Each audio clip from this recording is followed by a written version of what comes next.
રહ્યા છો NN news. હું છું એન્કર અર્પિતા પટેલ. હવે જોઈએ અગત્યના સમાચાર. મોટી નાગલપુર 149.19 રૂપિયાના ખર્ચે બનતા અપ્રોચ રોડના કામમાં જવાબદાર અધિકારીઓની મીઠી નજર હેઠળ ઠેકેદાર કોન્ટ્રાક્ટર દ્વારા કરવામાં આવતા ભ્રષ્ટાચાર બાબતે ઇન્સાફ સંગઠન કચ્છ જિલ્લાના પ્રમુખ શ્રી રોશન અલી સાંધાણી દ્વારા કચ્છ જિલ્લા કલેક્ટર અને માર્ગ અને મકાન વિભાગ ભુજ સાથે ઉચ્ચ કક્ષાએ લેખિત રજૂઆતો કરવામાં આવી. અંજાર તાલુકાના મોટી નાગલપુર ગ્રામ મધ્ય અપ્રોચ રોડનું કામ અંદાજિત 5 મહિના પહેલા મંજૂર કરવામાં આવ્યું છે, જેની ગ્રાન્ટ કુલ ખર્ચ રકમ 149.19 મંજૂર થયેલ છે, જેનું કામ હાલ આરસીસી રોડથી ચાલુ કરવામાં આવ્યું છે. NN news Nagalpur. દર્શક મિત્રો, એનએન ન્યૂઝને લાઇક, શેર, સબસ્ક્રાઇબ કરો, બેલ આઇકન પ્રેસ કરો, જેથી આપને નોટિફિકેશન્સ મળતી રહે.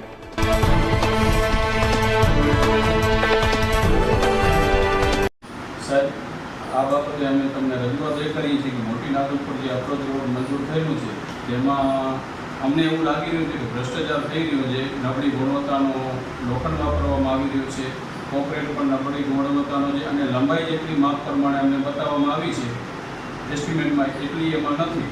બીજું એની થિકનેસ પણ ઓછી છે, જેથી આપ સાહેબશ્રીને અમારી નમ્ર અરજ છે કે તાત્કાલિક ધોરણે કોન્ટ્રાક્ટર સામે પગલાં લેવામાં આવે ને જે રોડ નબળો છે એને તોડાવીને ફરીથી કરવામાં આવે અને જે અધુરાશ છે એને પણ પૂરી કરવામાં આવે. તેમજ જે ડામરનો રોડ હજી થોડું નથી થયું એને તાત્કાલિક ધોરણે ચાલુ કરવામાં આવે ને કામ પૂર્ણ કરવા પહેલાં સંપૂર્ણ તપાસ કર્યા બાદ જે સંપૂર્ણ તપાસ થઈ જાય, લેબમાં જાય, ત્યારબાદ જ કોન્ટ્રાક્ટરને બિલ ચૂકવવામાં આવે, જેની સંપૂર્ણ જવાબદારી આપ સાહેબશ્રીની રહેશે. જય ભારત, જય સંવિધાન. મારું નામ રોશન અલી સાંધાણી. હું ઇન્સાફ સંગઠન કચ્છ જિલ્લાનો જિલ્લા અધ્યક્ષ છું. આજે અમે મોટી નાગલપરનો જે અપ્રોચ રોડ જેને કહેવાય, મોટી નાગલપરનો રોડ જે 1,49,19,000 ખર્ચે બની રહ્યો છે, જેની મંજૂર થયેલ છે. જે રોડમાં હાલ એજન્સી કોન્ટ્રાક્ટર દ્વારા જે કંપનીને આપી દેવામાં આવ્યું છે, તો એનો દ્વારા જે ભ્રષ્ટાચાર એમાં આચરવામાં આવી રહ્યું છે એવું અમને પ્રતીત થાય છે. આ રોડમાં નબળી ગુણવત્તાનો લોખંડ વાપરવામાં આવ્યું છે. જૂનો રોડ હતો, જેમાં સળિયા પણ મજબૂત હતા અને ઓછા ગેબના હતા.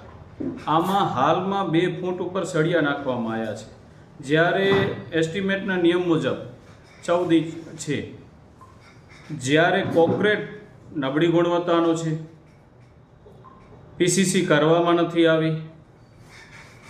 જે બાબતની અમે એન્જિનિયર સાહેબને બોલાવીને જણાવેલ, ત્યારે એન્જિનિયર સાહેબ એવું જણાવે છે કે આ રોડ છે નિયમ મુજબ થઈ રહ્યો છે. તો મારે એટલું કહેવું છે કે આગળની કાર્યવાહી માટે સાહેબને અમે મૌખિક રજૂઆત કરી. જે જૂનો રોડ હતો એ પ્રમાણે માપણી કરવામાં આવેલ હતી, પરંતુ હાલનો રોડ એ માપણી પ્રમાણે થયેલ નથી. હાલનો રોડ એનો જોવા જઈએ તો થિકનેસ ઓછી છે, પહોળાઈ ઓછી છે, જાડાઈ ઓછી છે. પછી આપણે પીસીસી કરીએ અને નીચે જે મેટલ નાખવામાં આવે એ તમામ કામગીરી કરવામાં આવેલ નથી. ફક્ત ને ફક્ત ઉપર કોન્ક્રીટ કરી, તે પણ નબળી ગુણવત્તાનો અને લોખંડ પણ ઓછું નાખવામાં આવેલ અને વાઇબ્રેટ પણ કરવામાં નથી આવેલ. તેમજ પાણી પણ આપવામાં આવતું નથી પૂરતું.